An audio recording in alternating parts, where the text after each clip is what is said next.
सभी को नमस्कार, गुड इवनिंग, सत श्री अकाल, वड़क्कम। कैसे हैं आप सब? उम्मीद है बहुत अच्छे होंगे। मैं भी बहुत अच्छी हूँ। आप लोग का प्यार देने के लिए बहुत-बहुत धन्यवाद। ऐसे ही आप लोग मुझे प्यार देते रहिए। आज की कहानी के क्रम में हम कहानी को शुरू करने से पहले मैं एक कविता सुनाना चाहूँगी। बेटी एक वरदान है, बेटी ही देश की शान है। न समझो इसे तुम बोझ, यही देश का मान है। हर दुख में साथ निभाएगी, बेटों का भी कर्तव्य निभाएगी। बेटी एक वरदान है, बेटी ही देश की शान है। बेटी बढ़ाओ, बेटी पढ़ाओ, बेटी बचाओ। हर जगह ये नारा आप सुन रहे हैं, ये अभियान चल रहा है। पर कितना हम बेटी बचा पा रहे हैं, कितना हम बेटी पढ़ा पा रहे हैं, सवाल ये है। आप लोग को बताने की ज़रूरत नहीं, आप लोग समाज के ही प्राणी हैं, समाज में ही रह रहे हैं, आप देख रहे हैं दुनियादारी और समाजवाद। तो मुझे कुछ बताने की ज़रूरत नहीं। कहानी आज एक 6 महीने की बच्ची की कहानी है। 6 से 8 महीने की बच्ची की कहानी है।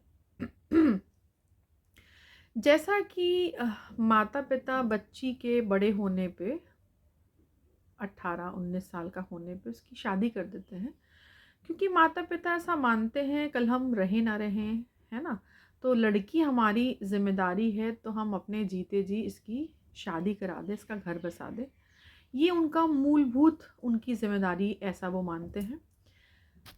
तो ऐसे ही एक 19 वर्षीय महिला थी। उसकी बड़े धूमधाम से घर वालों ने शादी की, शादी हो गई है। अच्छे से वो अपने ससुराल में एडजस्ट हो गई, रहने लगी जैसे ससुराल में लोग रूठने मनाने के साथ, प्यार मोहब्बत के साथ, तकरार के साथ रहते हैं। वो भी अच्छे से अपने परिवार में रह रही थी। फिर वो प्रेग्नेंट होती है, एक प्यारी सी उसको बेटी होती है। और बेटी होने के बाद परिवार के बीच एक माहौल, लड़ाई का माहौल, है ना, चिक चिक का माहौल। तूने बेटी पैदा करी, तूने बेटी पैदा करी, तूने बेटी पैदा करी, है ना, सारी तेरी गलती है, तू चाहती तो बेटा हो जाता, वंश तूने चलाया, तूने नहीं चलाना चाहती थी, वगैरह वगैरह। आए दिन उसको ताना देते थे उसके ससुराल वाले, उसका पति, उसकी सास, उसका ससुर, उसकी नंदे, सभी लोग। उसकी बच्ची 6-7 महीने की हो चली थी। भगवान जाने उसके दिमाग में क्या आया। वो खुद को इतना असहाय, बेबस उसने क्यों महसूस किया। एक दिन वो कपड़े धो रही थी। कपड़े धोते धोते उसको कुछ ताने, कुछ बातें याद आ गई। और वो फिर से गर्भवती थी, उसकी पेट में बच्चा था। और वो लगभग 5-6 महीने की गर्भवती थी। और 7-8 महीने की उसकी बेटी थी। तो वो, उसके ससुराल वालों ने उसको बहुत ताना मारा कि अब फिर बेटी पैदा करेगी, तू ही बेटी है। जबकि आप लोग पढ़े लिखे हो, आपको पता है लड़की का जन्म देना औरत के हाथ में नहीं होता है, ये आदमी के हाथ में होता है, बेटी पैदा करना, है ना। तो घर वालों ने उसको इतना ताना मारा, इतनी बेबस हो गई वो कि उसने कपड़े धोते धोते अपनी 8 महीने की बच्ची को वॉशिंग मशीन में डाल दिया। और वॉशिंग मशीन में डालने के बाद उसने वॉशिंग मशीन चला दी। फिर क्या था,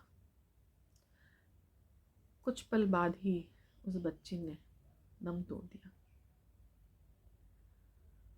और उस महिला को इतनी बेचैनी हुई नहीं हुई, पता नहीं। पर उसके घर वालों को, उसके ससुराल वालों को बहुत बेचैनी हुई, उनका मन तड़प उठा। उन्होंने कभी सोचा भी न था कि हमारे ताने इस कदर इसके ऊपर प्रहार करेंगे कि ये अपनी ही बच्ची की जान ले लेगी।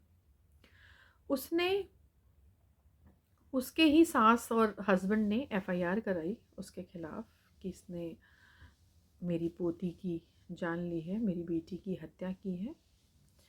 वो उस एफआईआर के बिहाफ पे जेल आ गई और जेल आ गई। जेल में मेरी उससे मुलाकात हुई। मैंने उससे बोला कि बेटा ये तुमने ऐसा क्यों किया, मतलब तुमने जिस जिस अंश को, जिस भ्रूण को तुमने हर पल 9 महीने महसूस किया है, एहसास किया है कि तुम्हारे पेट में बच्चा चल रहा है ना, वो लात मार रहा है, बहुत सारी फीलिंग तुमने महसूस की, तो तुम ऐसा कैसे कर सकती हो, ऐसा क्यों किया तुमने?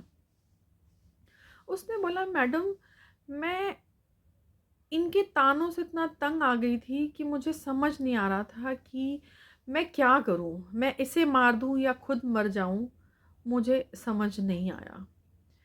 और फिर उसी जेल में उसको प्यारी सी बेटी, फिर उसी जेल में उसको प्यारी सी सुंदर सी बेटी हुई। फिर मैंने उसको बोला बेटा परिवार तो वही है, अब अगर इसको ताना मारेंगे तो अब इसको कैसे मारोगी तुम?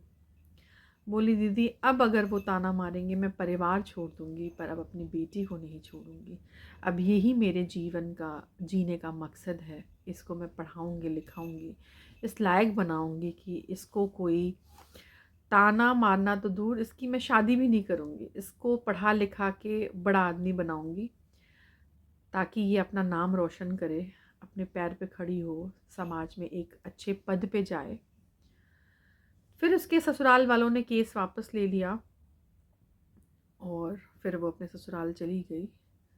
तो मोरल ऑफ द स्टोरी ये है कि किसी को इस कदर परेशान ना करें, इतना आघात ना पहुंचाएं कि वो जो है अपराध की दुनिया में कदम रखे। गलतियां सबसे होती हैं, कोई भगवान नहीं है। मनुष्य जो है गलतियों का पुतला है। मनुष्य गलती करेगा और गलती से अपने आप को सुधारेगा, सीख लेगा।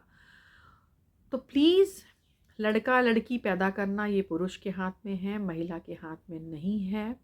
क्योंकि आप लोग जानते हैं एक्स एक्स मिलता है तो लड़का होता है, एक्स वाई मिलती है तो लड़की होती है। तो आप प्लीज़ जो भी है लड़की को ही उतना प्यार, उतना सम्मान दे कि वो अपना नाम रोशन करे, उसको इंडिपेंडेंट बनाए, उसको आत्मनिर्भर बनाएं, उसको उसकी परवरिश लड़के की तरह करें ताकि वो अपनी सुरक्षा खुद कर सके, किसी की मोहताज ना हो। ठीक है, नमस्कार, फिर मिलते हैं कल नई स्टोरी के साथ। शब्बा खैर।